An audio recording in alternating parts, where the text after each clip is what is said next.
रुको रुको, ऐसे नहीं, शुरू से दिखाता हूँ। আজকে আমরা দারিয়াপুরে অনুষ্ঠান দেখার জন্য যাচ্ছি। দেখুন, অটোতে উঠলাম, অটোতে একটু কথা বললাম ক্যামেরাম্যানের সাথে এবং একটু ভাব নিলাম যে দেখতে কেমন। যেতে যেতে অন্ধকারও হয়ে গেল, আর চোখের মধ্যে প্রচুর পোকা পড়তেছিল, দেখাও যাচ্ছিল না। দেখুন রাস্তা অন্ধকার একদম। গাড়ি থেকে নামলাম, নামার পরে 100 টাকা দিলাম, ভাঙতি দিল না। পরে দোকানের মধ্যে দেখলাম, দোকানদার এখন বললো যে খুচরা হবে না, সিগারেট নিতে হবে। সিগারেট নিলাম, নেওয়ার পরে এখন যাচ্ছি দারিয়াপুরের মধ্যে পৌঁছে গিয়ে হেঁটে হেঁটে যাচ্ছি অনেক জোরে জোরে, কারণ অনুষ্ঠান দেখতেই হবে। আর আমার বাড়ি থেকে অনেক দূরে, যেখানে আমরা যাচ্ছি অনুষ্ঠান দেখার জন্যে। অনুষ্ঠানে যাওয়ার পথে অনেক ভালো লাগলো। আর অনুষ্ঠানে পৌঁছে গেলাম গেটের মধ্যে। দেখুন অনুষ্ঠান, গাড়ির মধ্যে আমি এমবি কার্ডটা একটু ঘুরছি যে একটু আমার বন্ধুকে দেখাবো। এবং দেখুন আমরা অনুষ্ঠানের মঞ্চেও এসে গেলাম।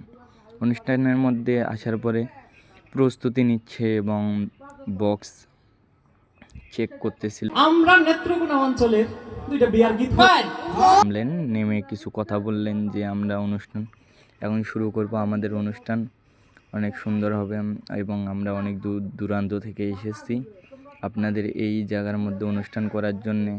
অনেক দূর দূরান্ত থেকে এসেছে, এটা সত্যি। সেজন্য তারা এখন অনুষ্ঠান করার জন্য বসে গেল, যে তিনি এখন অনুষ্ঠান করবেন। কাহুয়া কায়া লাকু কিল কালা গো কাহুয়া কালাকু কিল কালা গো কাহায়ালা বান্ধবী নয়া কে শুধু কাহায়ালা বিরাট বড় পরে দেখুন সাংবাদিকেরা এখানে বসে গেলেন এবং জোয়াবাই আসছেন সাইডে, আমি তাকে ক্যামেরাতে নিলাম না। দেখুন তারা খুব সুন্দরভাবে অনুষ্ঠান ভিডিও করতেছিলেন এবং আমি একটু দেখতেছিলাম যে কয়টা মেয়ে এসেছে। ও পিছনে মেয়েটাও আমার চোখের দিক খালি দেখতেছিলাম, আমি তো খেয়ালই করিনি। পরে এডিট করার সময় দেখলাম যে মেয়েটি দেখলো। ওকে গাইস, পরে ভিডিওতে দেখা হচ্ছে।